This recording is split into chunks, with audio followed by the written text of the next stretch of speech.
Class चलाने की अनुमति चाहता हूँ। अनुमति है। बस easy.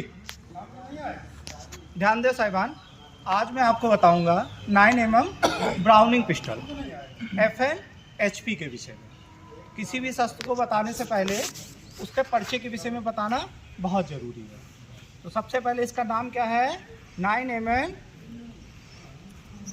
Browning pistol FN HP। FN HP का मतलब है फैब्रिकेशन हाई पावर। ठीक है, परिचय में आते हैं।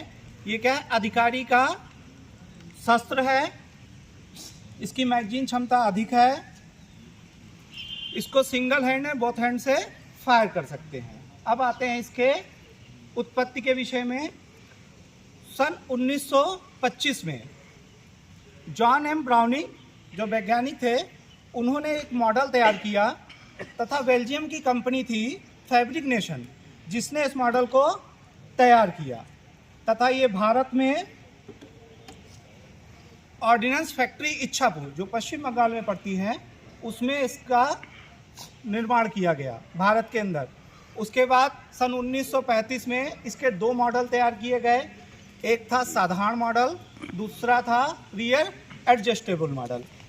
ये था इसकी उत्पत्ति के विषय में। अब आते हैं हम इसके थोड़े से जनरल डाटा के विषय में।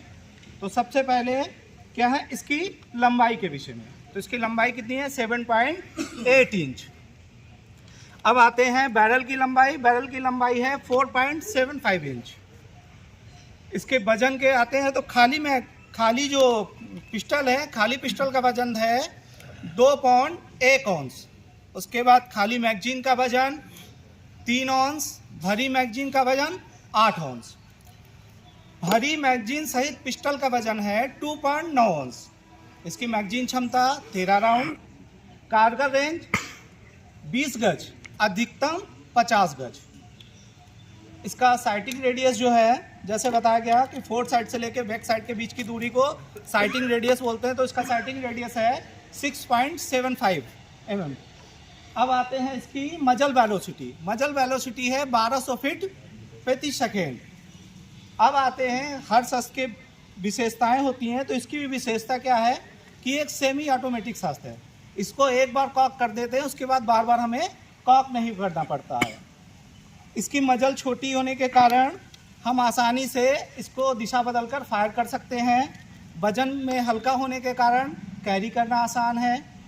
छोटा होने के कारण हम शरीर के किसी भी भाग में आसानी से छुपा सकते हैं। इसकी मैगजीन क्षमता अधिक है, जैसा मैंने अभी बताया कि 13 राउंड। कारगर रेंज भी इसकी अधिक है। अब आता है कि शस्त्र में इसकी कुछ कमियां हैं। तो कमियों में आते हैं कि ये सेल्फ लोडिंग राइफल होने के कारण, ऑटोमेटिक होने के कारण इसमें रोके रुकावटें अधिक पड़ती हैं। और फ्लड ट्रैजेक्टरी का शस्त्र होने के कारण ये आड़ में छुपे दुश्मनों को नहीं मार सकती है। तो ये थी इसमें इसके जनरल डाटा के विषय में, कमियों के विषय में। अब आते हैं इसके काम के सिद्धांत पे। तो इसके काम करने का सिद्धांत है शॉर्ट रिकॉइल ऑपरेशन सिस्टम पे ये काम करती है। अभी था ये जनरल डाटा के विषय में। अब हम आपको बताते हैं इसकी हैंडलिंग के लिए। तो सर्वप्रथम किसी भी शस्त्र का सबक चलाने से या किसी भी शस्त्र का को चलाने से पहले उसका निरीक्षण कर लेना चाहिए।